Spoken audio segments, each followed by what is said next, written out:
कल्पना कीजिए, एक ऐसा प्रश्न जिसे सुनकर देवता भी कांप जाएं, एक ऐसी जिज्ञासा जो मृत्यु के द्वार पर जा खड़ी हो। यह कहानी है उस सवाल की जिसने अमृतत्व का रहस्य खोल दिया। यह सफर है उस बालक का जो माया के सबसे बद्धे भ्रम मृत्यु को सीधे चुनौती देने चला गया।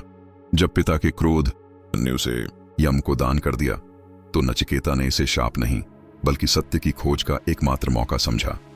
वह चल पड़ा उस राह पर जहां से लौटकर कोई नहीं आता। पर क्या वह सचमुच लौटकर आया या फिर उसने लौटने का एक नया अर्थ ही खोज लिया? शुरू करते हैं वहां से जहां दान की आग में एक पिता का क्रोध और एक पुत्र का साहस माया के महासागर में गोता लगाने को तैयार है। हवा में सुगंध नहीं, केवल धूल के कण तैर रहे थे।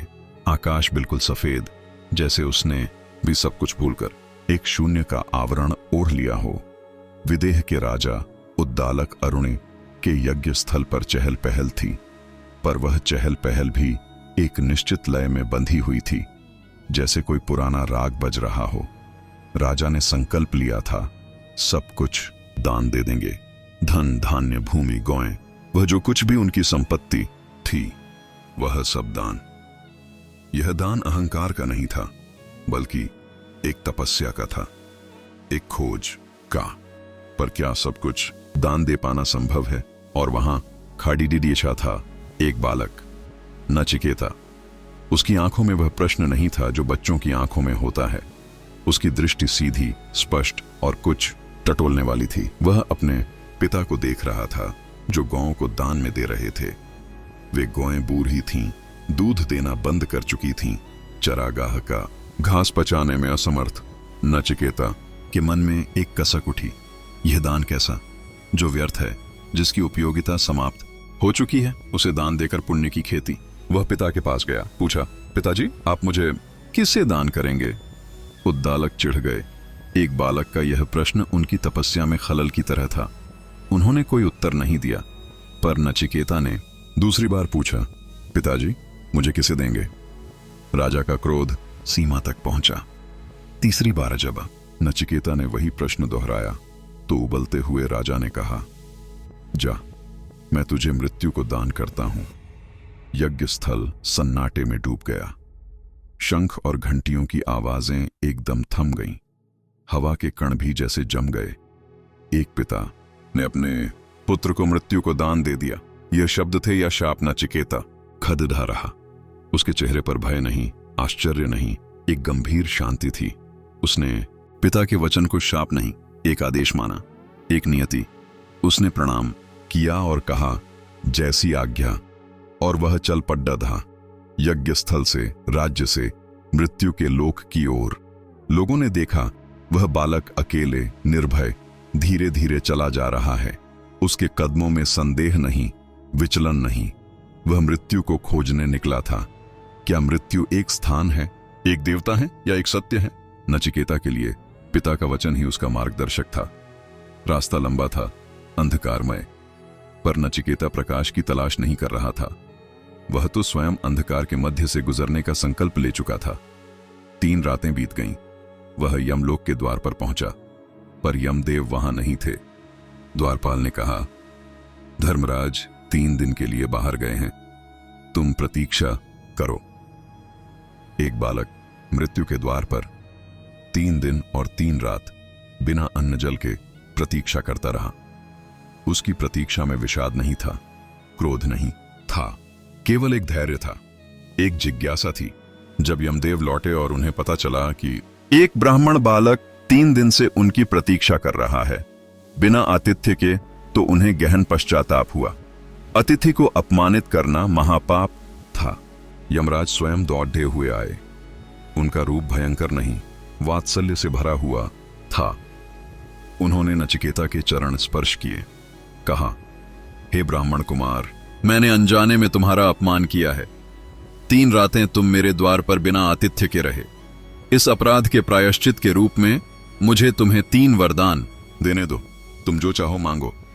नचिकेता ने यमराज को देखा। इस भयावह देवता के चेहरे पर उदारता और दया थी। उसने पहला वर मांगा, हे धर्मराज, जब मैं लौटकर पिता के पास जाऊं तो वह मुझे देखकर प्रसन्न हो, उनका क्रोध शांत हो जाए वह मुझे पहचाने और स्वीकार करें। यमराज मुस्कुराए। तथास्तु, तुम्हारे पिता का क्रोध शांत होगा। वह तुम्हें पहचानेंगे, तुम्हारा स्वागत करेंगे, तुम उनके प्रिय पुत्र बने रहोगे। अब दूसरा वर मांगो।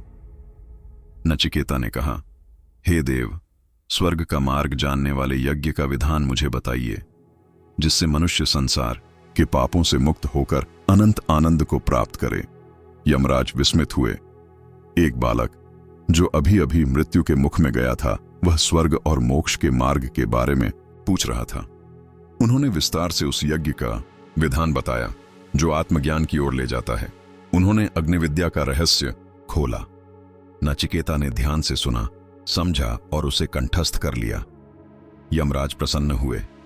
इस यज्ञ का नाम अब तुम्हारे नाम पर नाचिकेत यज्ञ होगा। अब तीसरा वर मांगो, नचिकेता।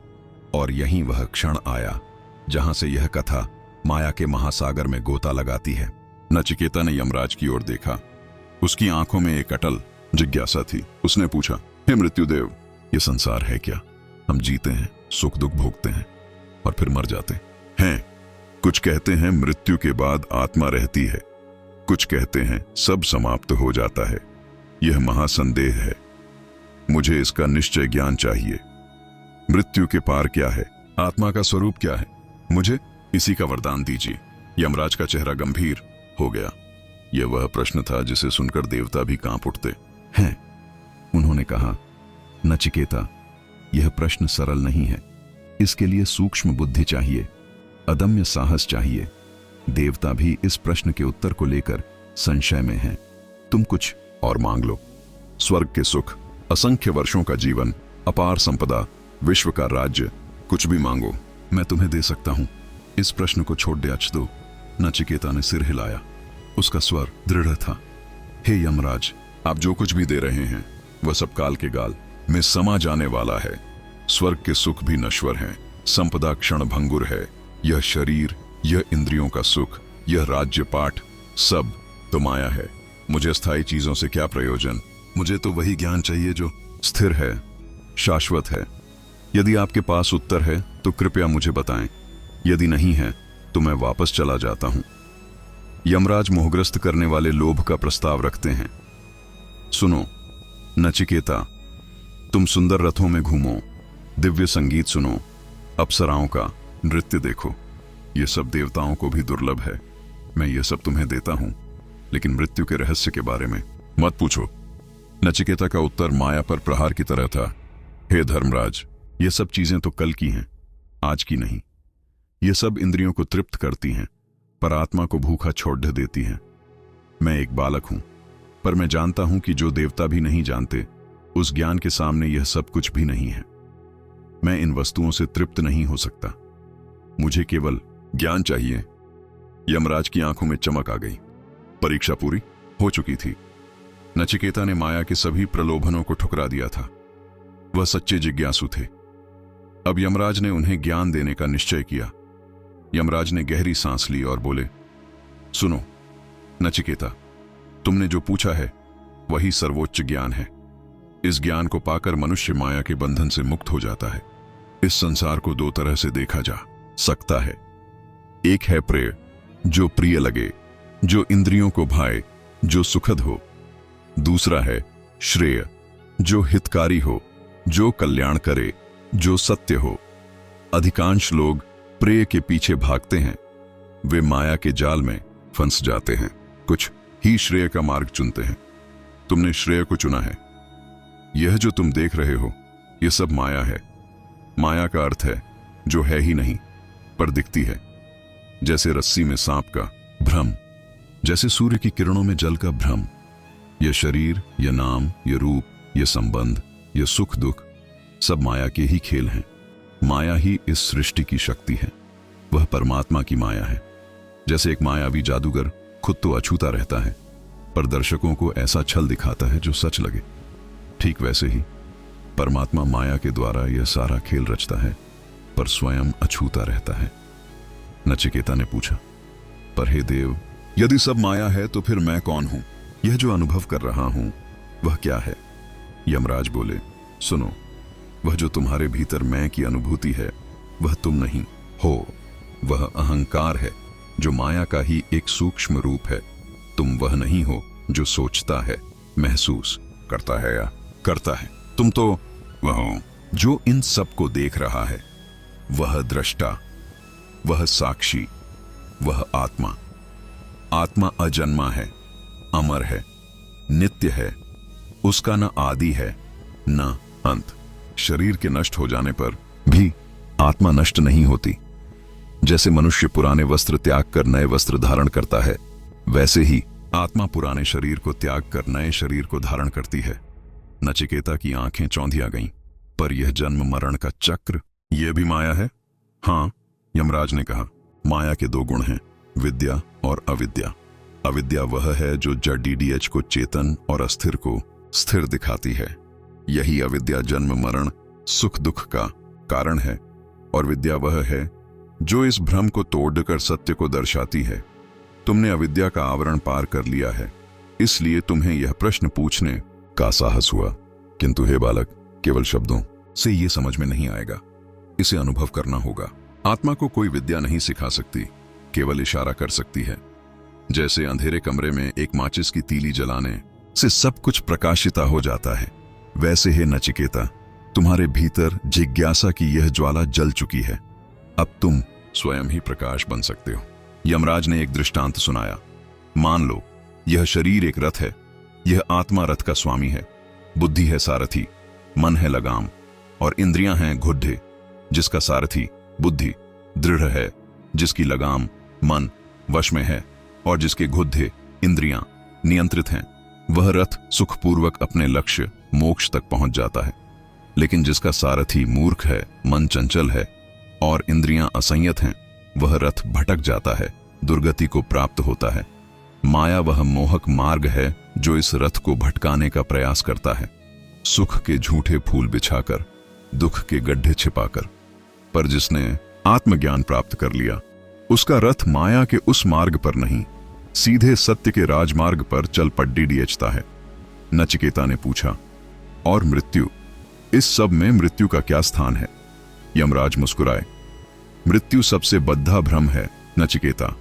मृत्यु केवल शरीर का परिवर्तन है, आत्मा के लिए कोई मृत्यु नहीं है।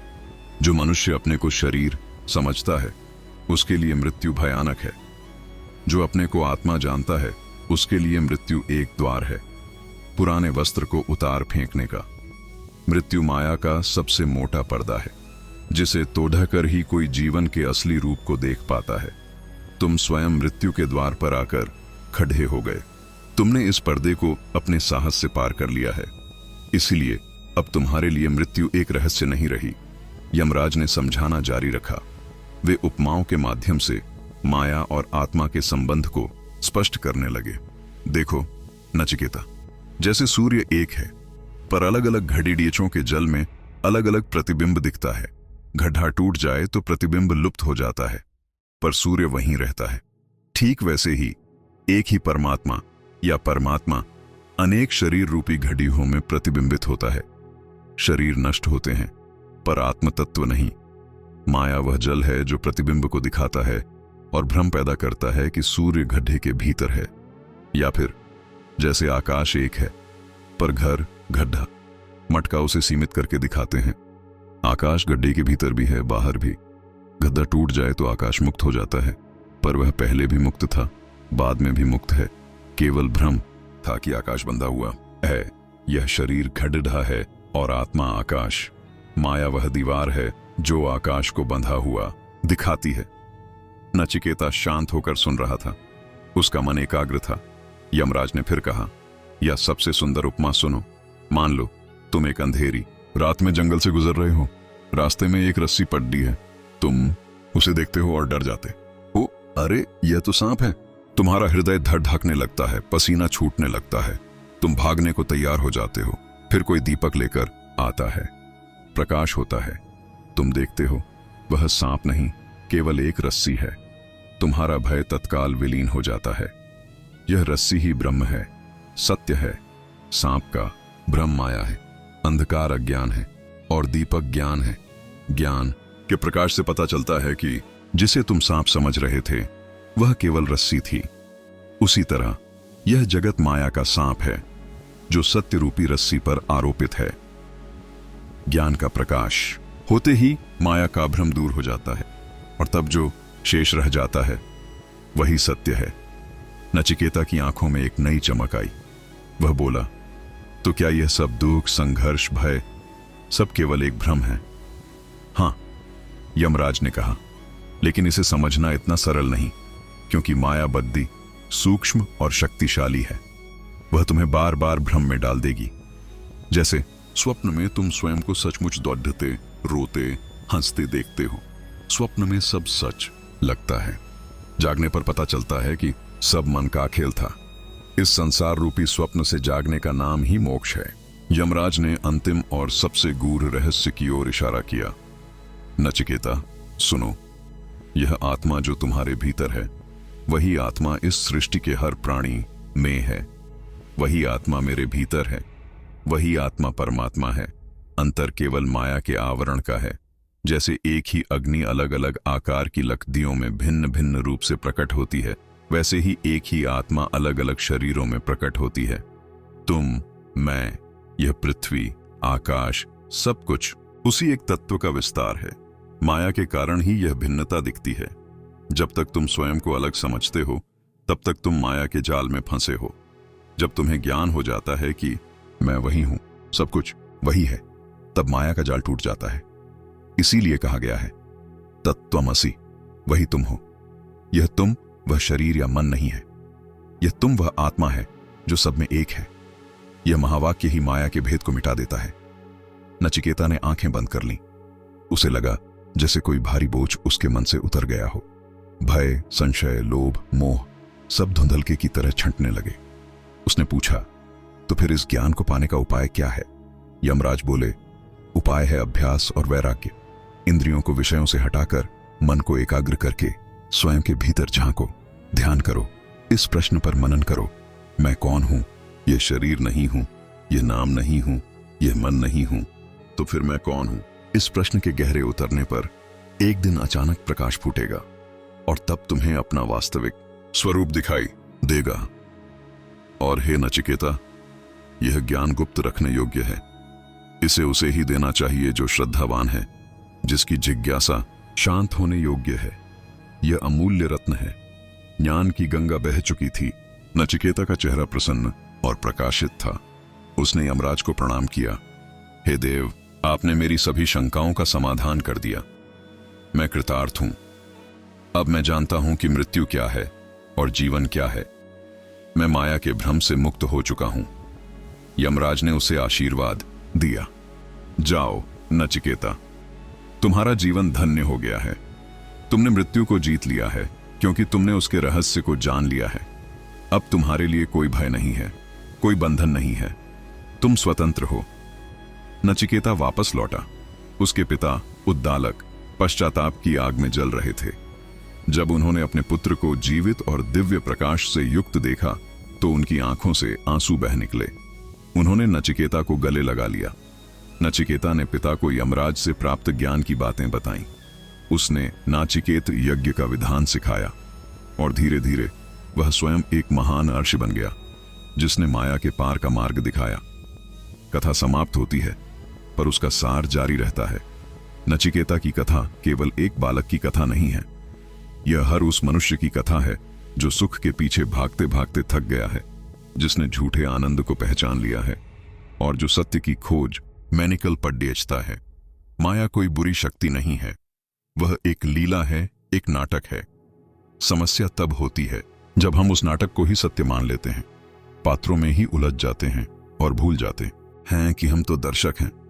नचिकेता ने यमराज से वह दिव्य दृष्टि पाई जिससे नाटक भी देखा जा सकता है और उसके पार का सत्य भी।